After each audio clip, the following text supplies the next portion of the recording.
껍데기만 가득한 알맹이는 없는 껍데기만 넘치고도 넘치는 또 하나의 예를 이 시대의 껍데기들을 보겠습니다. 세종대왕에서 광화문 광장에서 세종대왕과 이순신 장군님을 중심에서 옮기고 그 자리에 촛불을 새겨놓겠다. 박원순 서울시장이 새로운 광화문 광장 계획을 발표했는데 그게 논란입니다. 새로운 광화문 광장의 모습은 어떨까요? 함께 살펴보시죠.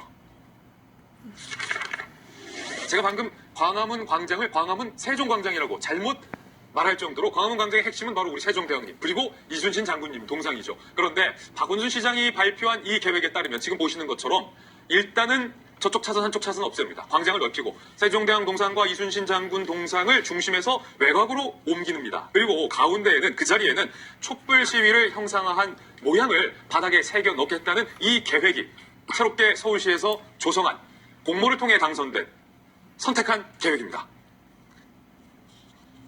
자, 지금 보시는 것처럼 굉장히 광화문 광장을 새롭게 바꾸겠다라는 계획을 서울시가 세웠고 새로운 디자이너들한테 새로운 서울시 소유죠.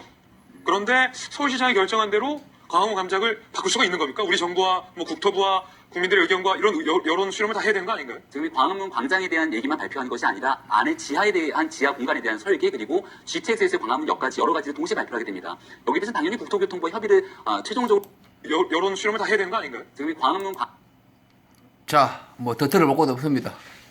여기에 서울시장이나 여기에 채널 A에 6사람이 지금 앉아 있는데 다 똑같은 껍데기들이에요. 자, 뭡니까? 광화문 광장에 세종대왕하고 이순신 동상을 근처 가까운 데 옮기고 이제 그 광화문 광장에는 촛불을 상징하는 이런 어떤 분위기를 만들어서 무슨 좀 더 시민의 공간으로 좀 새로 단장하겠다 뭐 그런 얘기인데 기본 취지가 뭐 시민들이 뭐 반대를 하는데 반대하는 댓글을 보면 뭐 대체로 세종대왕과 이순신 장군을 우리 민족의 상징이고 이런데 그것을 왜 치우느냐 그건 옳지 않다 이런 얘기도 있고 촛불에 대해서 좌파들의 무슨 노름이다 하는 그런 비난도 있고 대충 그 두 개로 크게 나눠져요. 그런데 그따구 소리들은 뭐 큰 의미도 없고 저기 앉아 있는 저 인간들이나 박원순 시장이 다 똑같아요. 왜 똑같은지 봅시다. 다 껍데기였거든요. 촛불 혁명이고 뭐고 껍데기였어요. 그 촛불 혁명이 알맹이였으면 지금 대한민국이 이렇게 양극화가 이렇게 계속 진행됐겠어요? 서로 간에 불신이고 인정사정 없는 어떤 약육강식 됐겠어요? 그러니까 시민들이 의식이 또 전혀 안 돼 있는 상태에서 촛불이 일어났는데 그것을 대단한 같이 계속 까발리고 서울시장은 그러니까 서울시장이고 이 인간들이고 다 진실을 얘기하지 않는 거예요. 그러니까 대한민국 맨날 이렇게 가는 거예요. 서울시장이 무슨 대권을 무슨 도움에 생각하는지 이런 사람은 뭘 하는지 모르지만 다 껍데기 다 필요 없는 다 무의미한 거예요. 그 껍데기 다 한번 보죠. 껍데기는 가라. 신봉엽. 껍데기는 가라.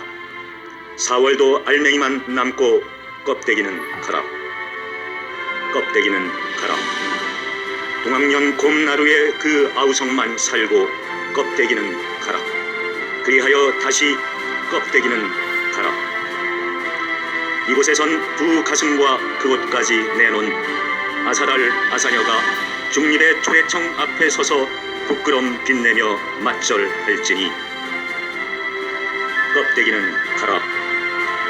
한라에서 백두까지 향그러운 흙가슴만 남고 그 모든 쇠붙이는 가라.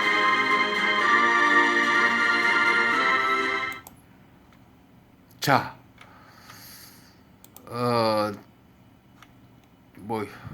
그러니까 제 얘기는 그거예요. 제가 이렇게 항상 하는 얘기인데 그 우리 시민들이나 모든 사람들이 그거 진실을 정말로 중요한 진실은 안 하고 전부 껍데기 노릇만 하고 있는 거예요. 전부 이 모든 것들이요. 결국은 바뀌는 실사굿이 실제 생활이나 실제 국가든 개인이든 그게 바뀔 수 있는 또 초석이 되어 있는 그걸 따져야 되는데 그걸 안 따르는 거예요.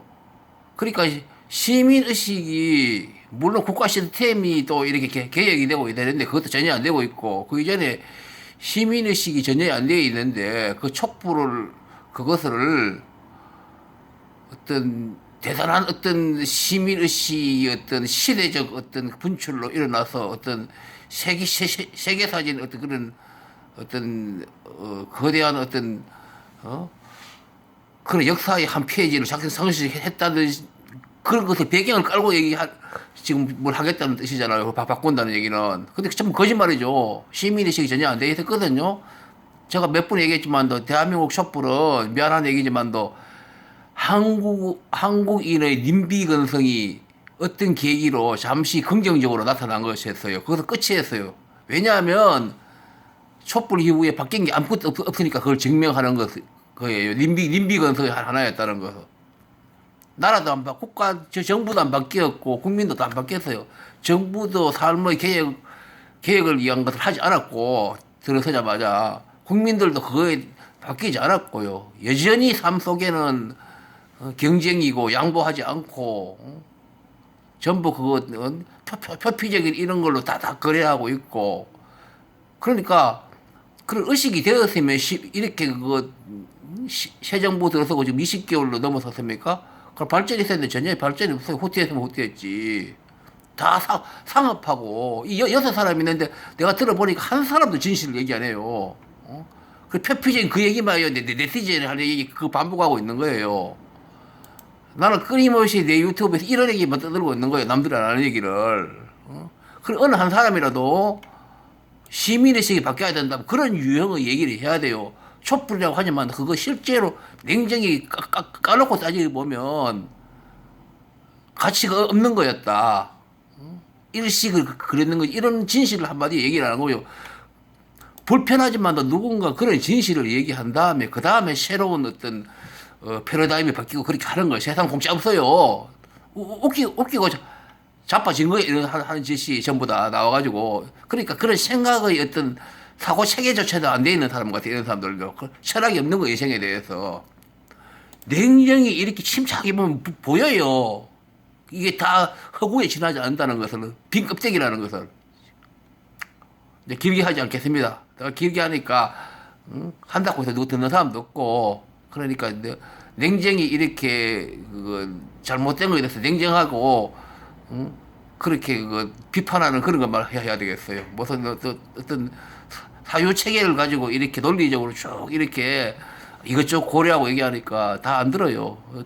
제 방송 거의 듣지도 않고 그러니까 어쩔 수 없어요. 현실이 이렇게 하향 평준화로 거의 지금 구축되어 버렸기 때문에 어쩔 수 없어요. 저도 여기까지요. 예.